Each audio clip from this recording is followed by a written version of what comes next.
Days 10 డేస్లో వస్తుంది. అది ఫేజ్ 2లో ఈ మాస్టర్ ప్లాన్కి సంబంధించిన అంశాన్ని కూడా చేరుస్తాం. దీన్ని గౌరవ ముఖ్యమంత్రి గారితో ఈ నెల 22వ తారీఖు తర్వాత చర్చించి ఈ మాస్టర్ ప్లాన్లో ముఖ్యమంత్రి గారి సూచనలను కూడా ఏదన్నా వారు ఇచ్చిన సూచనలు కూడా దీంట్లో ఇన్కార్పొరేట్ చేసి ఫైనల్గా మాస్టర్ ప్లాన్ ప్రణాళికను కూడా రిలీజ్ చేస్తాం. ఏది ఏమైనా ఒక మంచి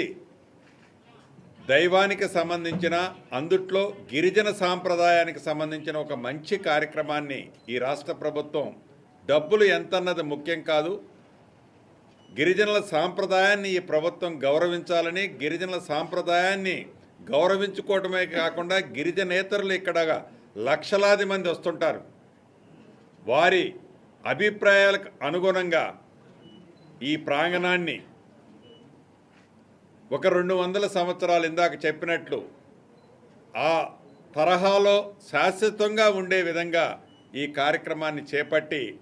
100కి 100% మేడారం జాతర నాటికి ఈ కార్యక్రమాలన్నీ పూర్తి చేసి భక్తుల సౌకర్యార్థంతో పాటు గిరిజనుల ట్రెడిషనల్కి సంబంధించిన అంశాలన్నీ ఎక్కడా కాంప్రమైజ్ కాకుండా పూజారుల సూచనలతో వారి ఆలోచనలకు అనుగుణంగా ఈ కార్యక్రమం పూర్తి చేయబోతున్నామనేది చెప్పాలన్నది ఈ ప్రభుత్వ పక్షాన నా ఆలోచన, మా సహచర మంత్రుల ఆలోచన అని కూడా తెలుపుతూ